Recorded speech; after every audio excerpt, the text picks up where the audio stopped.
Now, I work for a company which has been drawing readers in for more than a century and a half. It's not just a physical newspaper anymore, of course. We still sell plenty of those. But around the world, we can reach as many as 90 million uniques in a month across our digital assets. And with our new focus on audience development, that digital audience is set to grow still further. But yes, we're a legacy player, and we're proud of it.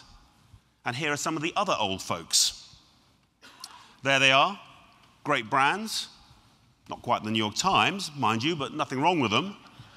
Great talent, loyal followers, but as everyone in the world knows, all facing drastic digital disruption. And here are another set of legacy players. Same thing, really. Brand, talent, loyal customers, but again, disruption on every front: user behavior, technology, business model. And those same existential questions: can they adapt? Will they even survive? I want to talk to you for a few minutes this morning about this disruption, and in particular about the way I see content playing into it. When I joined the Times as CEO just over 2 years ago, it was a truism that the big challenges facing digital advertising were essentially technological. The challenges affected the entire value chain, but with a particular focus on data, trying to secure a competitive advantage through superior targeting of marketing messages to the right consumers, transactional automation, both to create more efficient advertising markets and to drive down costs, and distribution, especially to take advantage of the burdening social platforms. And none of that's turned out to be wrong. The technical evolution of the digital advertising business continues apace. But we've also learned plenty over the past 2 years. So how do we think at the Times today about our digital advertising business? Well, first, data is as important as ever, and we and other publishers will have to stretch beyond basic demographic data about our users into more sophisticated data science and predictive modeling. That's where our marketing partners are headed. We need to be there too.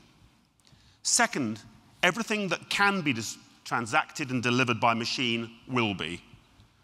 I don't believe that programmatic is going to eat the entire planet, but automated transactions will be a significant part of all of our businesses. As an efficient way of monetizing the right inventory, it's something we should welcome. Third, though laptop and tablet certainly won't go away, the war will be won or lost on the smartphone. People suspected it 2 years ago, but now it's certain. At the Times, mobile unique users overtook desktop and laptop users last summer, and those trends are only going one way. Cracking the code on smartphone is the critical battle. But something else has become clear over the past couple of years. The belief that the questions facing digital advertising were largely technological proceeded from the premise that the basic product, let's call it the digital banner ad that includes other traditional digital ad units and tactics, that digital banner ad was unimprovable and would increasingly be sold as a commodity. That adjacency and interruption were the best possible ways of putting digital ads in front of consumers, and that the challenge consisted of using tech to target and distribute those ads more effectively. It's thinking whose genealogical origin is probably TV, and which has served the industry well enough till now, but which in a smartphone-centric world begins to look suspect. When we use smartphones, our session times are short and directed. We're not browsing, we're hunting. Adjacency and visibility have a value, of course, but for the man or woman in a hurry and looking at a pretty small screen, it's a limited one. An aggressive interruption, you wanted to see this, but instead we're going to show you that, can feel completely out of place. In this world, advertising messages have to win their audiences on their own merits. They're competing for attention with a whole world of content and other useful services: Uber, Facebook, the weather, Snapchat, you name it. To succeed, they have to be compelling enough and attractive enough to punch through. Now, this is not a new challenge. Magazine advertising has always had to compete with great editorial, TV ads with the best TV comedy and drama. At its best, traditional advertising has always been enjoyable in its own right. The ads in Vogue, say, or those TV ads in the breaks in the Super Bowl, which are not really a break at all, but part of the entertainment, and just as likely to come up in conversation the next day as the game itself. The mistake was in thinking that digital advertising was somehow different, that superlative storytelling and wit wouldn't count for much compared to the power of tech. Yet it turns out that in this new environment, you can have the best algorithm in the world, you can connect your chosen marketer instantly and perfectly with their ideal consumer, and still fail if the payload, the thing that the marketer wants to say, the proposition, the offer, is so dull that in one heartless thumb swipe, that consumer has flicked it into oblivion. So we have a second challenge, a creative challenge to confront alongside our ongoing technology challenge. So what are the conditions for success? Well, creative talent for a start, and not just any talent, but creative talent apt for the specific task at hand. At the Times, we mean to build our branded content studio and the business it has spawned. From a standing start, it's generated double-digit millions of dollars of revenue in 2014. We hope to double that revenue in 2015 and double it again and again thereafter.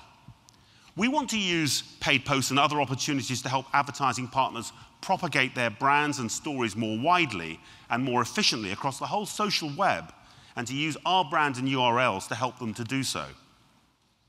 We want to reinvent the concept of sponsorship at the Times, to give advertising partners the chance to support the underlying and wholly independent news journalism of the institution.